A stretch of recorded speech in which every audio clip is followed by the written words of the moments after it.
Hello, my name is Grandmaster Chuck Beyersdoerfer. I want to welcome you to the KWAhnDo Show.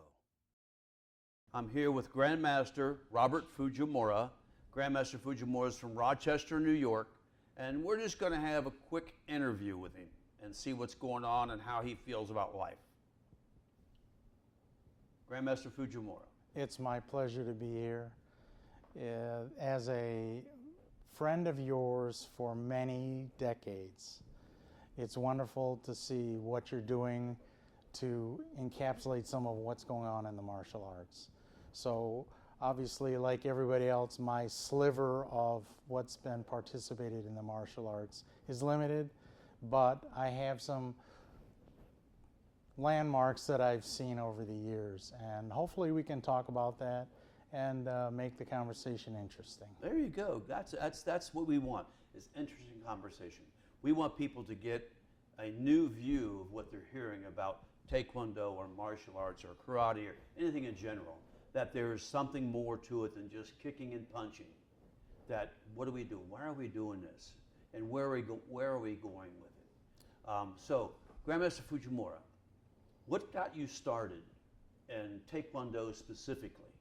Well, I'm going to step back. I started in the martial arts in practicing judo. So I was a young boy practicing judo. That got my fascination with what was going on. I studied with a person that was from Japan that was at university in Rochester and studied with him and learned a little bit about the basics of both judo and also martial arts. I spent some years wrestling, so when in martial arts we're looking at whether it's in a combative sport, a pressure-tested martial art, or whether it's a theoretical tested martial art. So something like judo, something like Taekwondo, something like wrestling are pressure-tested activities. So you can practice it, you can drill it, but you don't really know if it works or not. So I was fortunate early on to study judo, wrestle, and then practice some karate, and ultimately led me to practicing the Korean Taekwondo, which at the time we called Tang Soo-do. Tang Soo-do, yes sir, yes sir. Where that was in Rochester, New York, is where you started with Tang Soo-do also? Right, right. And then how long were you in Tang Soo-do before you made the transition to Taekwondo? Well, I was practicing Tang Soo-do for some years, and through a interesting but a long step and process, I was introduced to Grandmaster KWAhnDo. And it really was the introduction to him where we made the transition to these newer Taeguk forms, Correct. The World Taekwondo, at the time, World Taekwondo Federation forms. What year was that? It's a good question. It was in the 80s. Okay. I'm trying to think, either 79, 80, right in that time frame. And that's when a lot of Kwans kind of switched over to the KWAhnDo. Right, right. So at that time, I did receive a KWAhnDo Dan. I believe it was a second Dan, because when I was introduced to him, I was already a black belt. So I received this second Dan KWAhnDo. And no big surprise, but those forms were not well practiced. There were not a lot of schools, and so I went up, I learned those in Ohio, a couple weeks of training, and I came back to Rochester and I was teaching those forms. But if I went to a tournament, I went to meet people, almost no one knew those forms, so they were brand new. That's true. So we live in a context now where Taekwondo is on TV or it's on radio because it's an advertising gimmick, and it's a great franchise if you're teaching martial arts. But obviously this is before that time, so the term Taekwondo, the World Taekwondo, the Olympics, it's all predating that. So there isn't really a whole lot of interest at that point in these new Taeguk forms being practiced. So when you were involved in Tang Soo-do, Mudakwon Tang Soo-do, you got to black belt in Tang Soo-do before you made the transition into Taekwondo. Yes. Is that Yes. correct? And it's kind of amazing that the Taeguk forms are put together, in our opinion, of bits and pieces of the Pyongyang forms, of the Tong Sudo black belt forms. You'll see fragments throughout the Taeguk forms and the KWAhnDo black belt forms. So it's kind of interesting. Well, look at the essence of Taekwondo, especially back then, was that the AAU in the United States was the recognized amateur sports group, and they had already recognized karate as a sport. And it really was through the work of people like Dr. Ken Min, who lobbied the AAU to receive Taekwondo as an individual sport as opposed to being under the umbrella of karate. So his work and people that was around him working very hard moved that sport forward, whereas internationally the sport wasn't necessarily well known. In Korea they were organizing Taekwondo as a sport, and suddenly the US had the governing body, the AAU, recognized Taekwondo as a full medal sport. And they were, if you look at the philosophy of the sport, was to keep the combative element that karate, pulling the punches and so forth, was to keep the combative element through full body contact, and to make it safe by limiting the places of contact. And I think at that time, World Taekwondo Federation, or KWAhnDo, was wise in adopting a new set of patterns, which is what we're talking about, because that distinguished themselves from many of those other forms that were being practiced by other martial arts. And I mean, it's true, in the olden days, the idea of body contact was centered around trembling shock, which is an odd term, but it's to physically displace your opponent when you make contact. To get a point. To get a point. And the old way, nowadays we use electronic scoring, there's sensors and so forth, but in the old days, referees, judges would write their score down on a piece of paper, and they would tally it between rounds. So maybe you kicked me and I punched you, and one judge saw the punch, one judge saw the kick, but there was really no way to tie those two together. They just know it was 1 point and 1 point, so that got validated. Correct. So it wasn't the technique that was scoring, it was that you had validation on the score sheets that got collected. So you don't really know who the winner is, and you don't know the running score because a lot of those things weren't published. Whereas today, they're trying to create a format where it's exciting, where you know the time, where you know the score, where you can root for the player that is in an advantaged position because of some of those electronic things.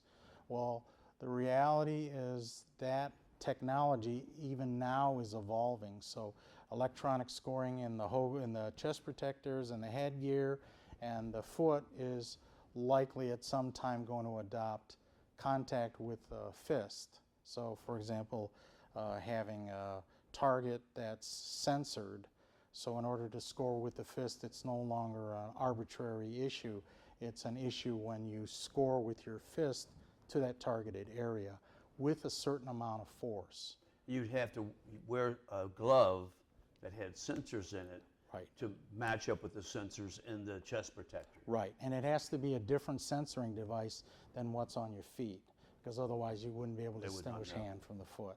So those things are in the works, and Taekwondo itself is evolving because the idea of making it very exciting the rules have changed the nature of the sport, where touching, for example, touching to the head with a foot becomes a point. Well, that means there was rules back where that became guidelines. You could put your foot up on the shoulder, score there, and then throw your other foot up on the shoulder and then score twice. So as you create these rules and points and so forth, athletes and coaches are smart and they adapt to whatever those rules are.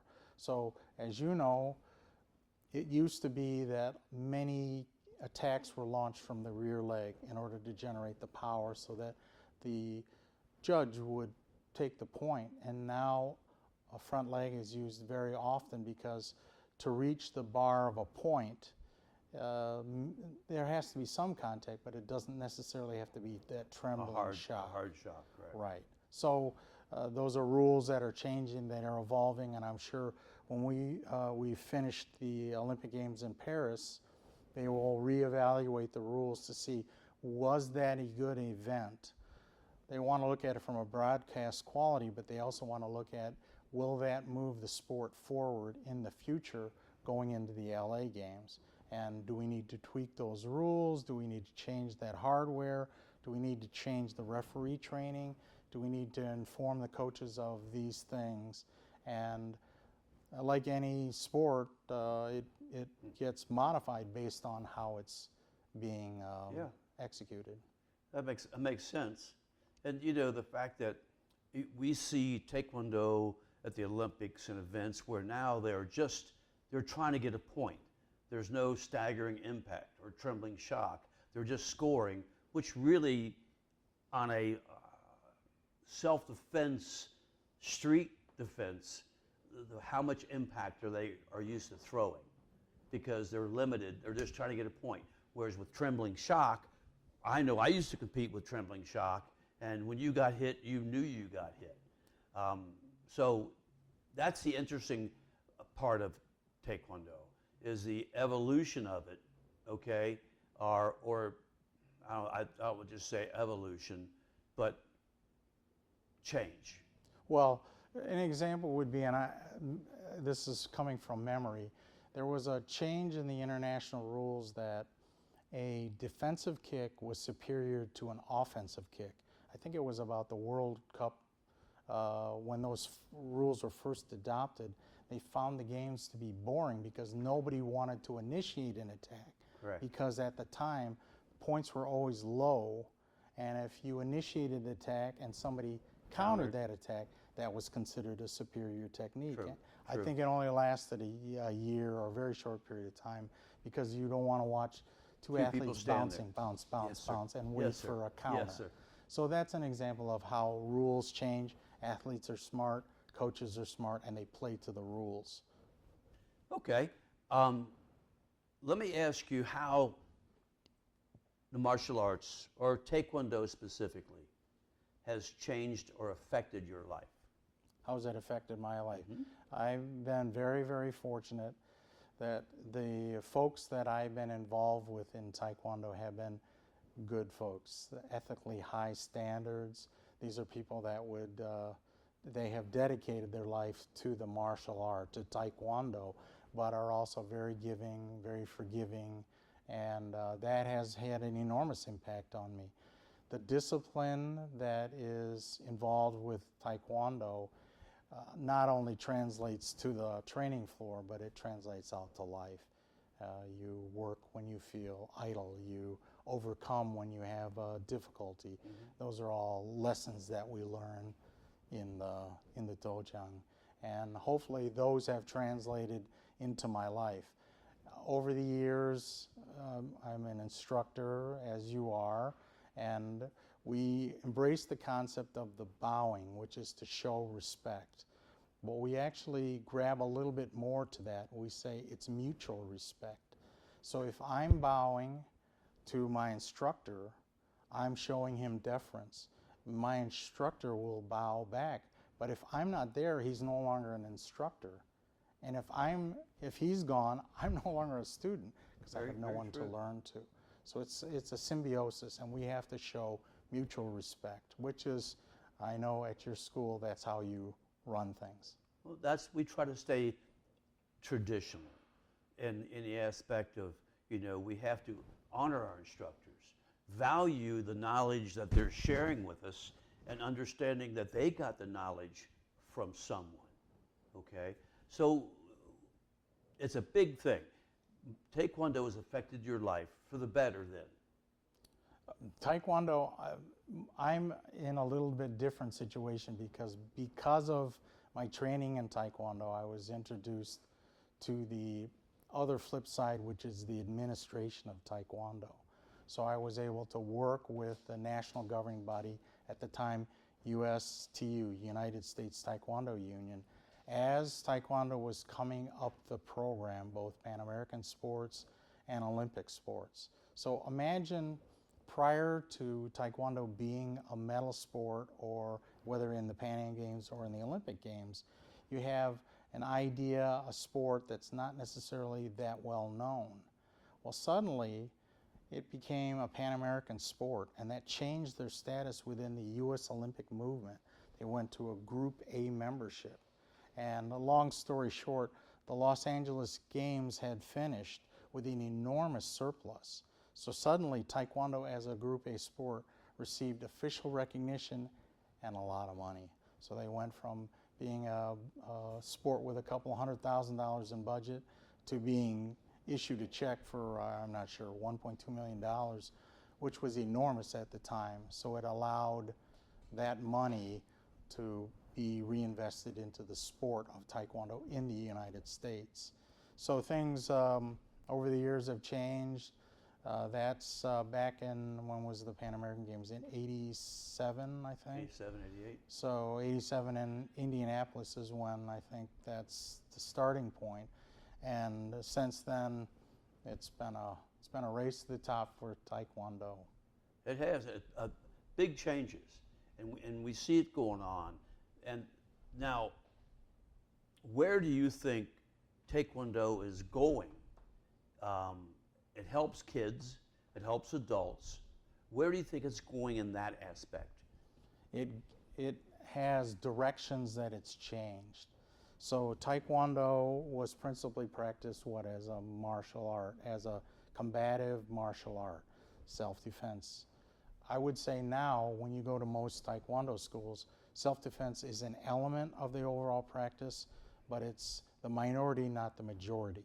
Right. So within our Taekwondo community, we have acrobatic Taekwondo, people that are jumping high, that are doing somersaults, that are doing demonstrations. The whole forms practice, that Pumse, when they standardized a lot of the Pumse, which some would argue was already standard, we just weren't doing it all the same way. But they worked on standardization leading up to a World Pumse Championship. So now you have athletes that are dedicated to doing Pumse versus fighting and Pumse. Obviously we have fighting, which we did before, that's in the Olympics. And we have that self-defense aspect, plus we have a traditional aspect. Some schools may emphasize one over the other. Some teams may emphasize just the Pumse, the forms. Others don't like the forms, want to do sparring. Yes. Others are very much into the acrobatic demonstration of Taekwondo.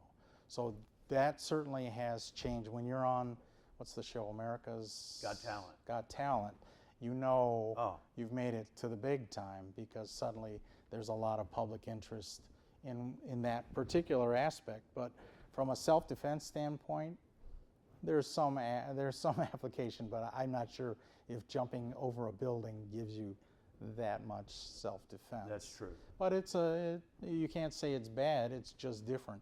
It's the activity of Taekwondo splitting out. So there are those people that are older that are practicing, maybe they start older, they're never going to be competitors.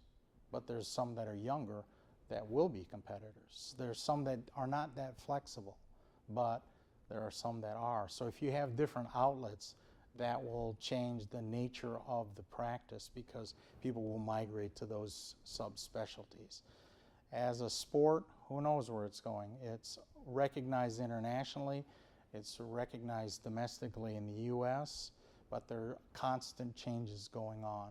If you looked at the program in Los Angeles for 2028, you'll see sports like flag football, which if you asked me 25 years ago, hey, are they going to have football? I'd probably say, no, they're not going to have football. And then if you asked me, are they having flag football? I would say, what? Yeah. Yet it's there. So That's things true. have changed. within the Olympic movement, within the so-called amateur sports movement, and now we have the U.S. OPC, U.S. Olympic Paralympic Committee. So that's Paralympics, another dimension, even within competition where you have Paralympic athletes. Now, you mentioned health. How do you feel Taekwondo is beneficial to people as far as getting in shape or flexibility or learning how to focus on something as opposed to kind of being scatterbrained? Right. Of course, in our children today, the big word that we hear is ADHD, the attention deficit disorder. And Taekwondo is one of those activities, which there's others, but Taekwondo is an activity that requires you to focus. When you're free fighting, the loss of focus means there are some negative consequences. Yes. So it requires you, when you're doing forms, to not only do the form, but to feel what is going on within your body. When someone says to you, oh, your stance is not deep enough, you don't look at your feet. You get to feel how deep your stance is, and that's giving you that biofeedback. So it has tremendous benefits: concentration, physical health. Obviously, there's cardiovascular implications. For all ages. For all ages. When you're 60 years old, you're probably not practicing like you were when you were 20. That's understandable, but there's something for everyone if you're in good general health in practice of Taekwondo. Another question, I'm curious, who's your favorite martial arts movie star? That's a tough one.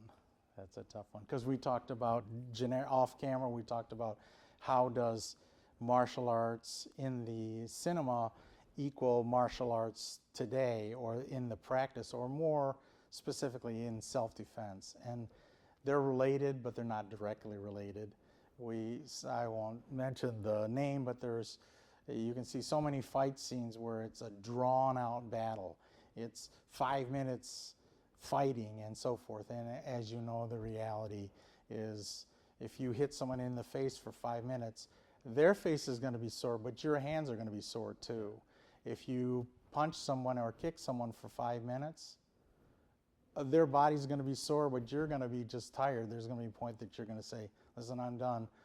Cash me out of this thing. So within the cinema, it's great for excitement. There is maybe some application, but generally speaking, it's for entertainment.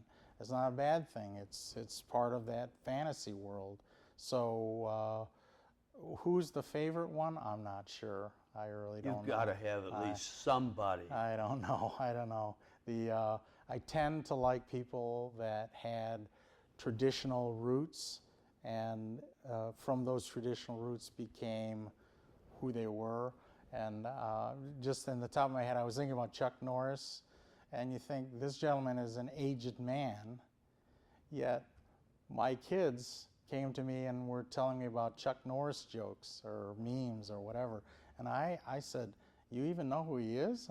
They had all the Chuck Norris things down. So I certainly value and respect folks that have translated what was traditionally practiced into something exciting that's worthy of TV. In fact, you're having a person that you're hosting for a seminar. Who is that?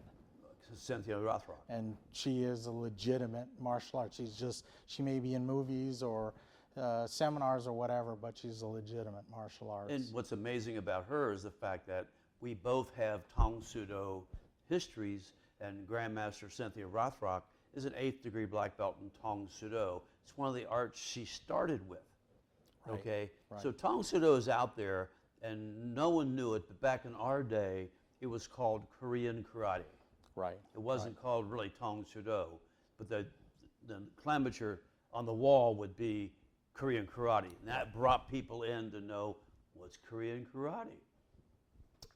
Well, it's not that at that particular time, the karate was maybe 30 years ahead of Taekwondo in terms of its administration and its general spreading to the general public. And then obviously Taekwondo spent a lot of time and a lot of effort, and I think leapfrogged the karate. Not that not in a bad way, but in a good way. And obviously Taekwondo since '88 has been in the Olympics, either as a demonstration sport or later on as a medal sport. So they moved that ahead, and that's largely due to some gentlemen and some ladies that dedicated themselves to not just make it a competition, but they had to go to the next level of administration and make Taekwondo. Our mutual friend, my main instructor, Grandmaster KWAhnDo, was instrumental in getting Taekwondo into the Olympics. That was his dream, his driving force for the longest time. How do you feel that martial arts in movies related to students coming to your dojang, to your school? Well, I mean, there's no question that it impacts schools. I'm going to switch sports for just a second. And I had a friend that owned a gymnastics school, and after an Olympic game, they were always busy, but suddenly they had a waiting list because people watched the gymnastics. They were excited, and they wanted to sign up.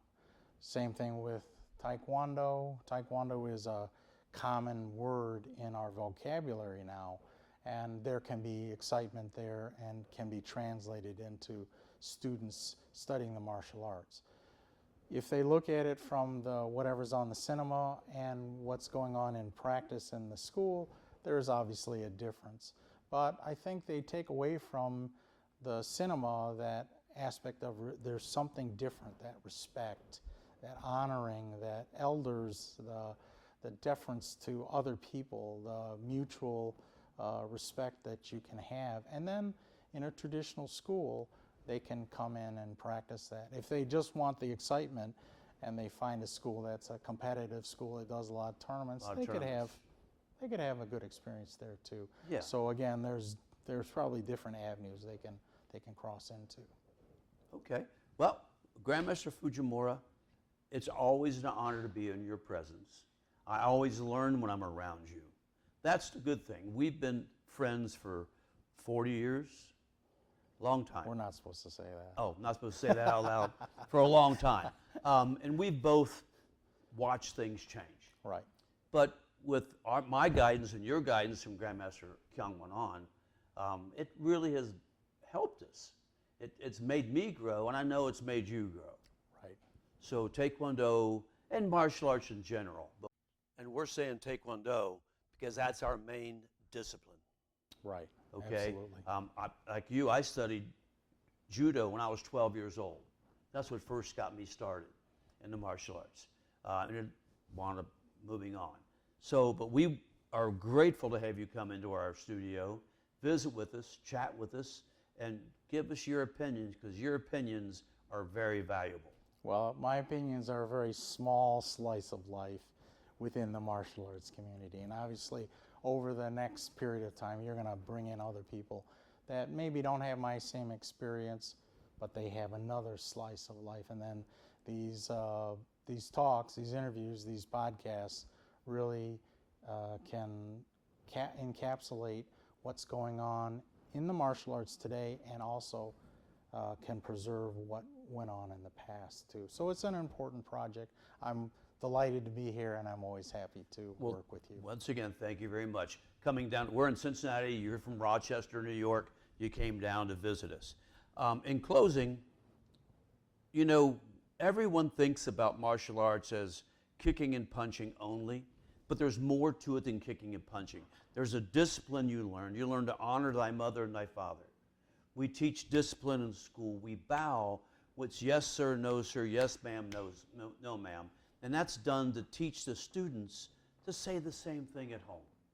You know? Absolutely. So that part is really important. You're sharing it, I'm sharing it, and we want to share it with you.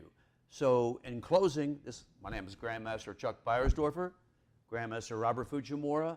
We want to say, KWAhnDo.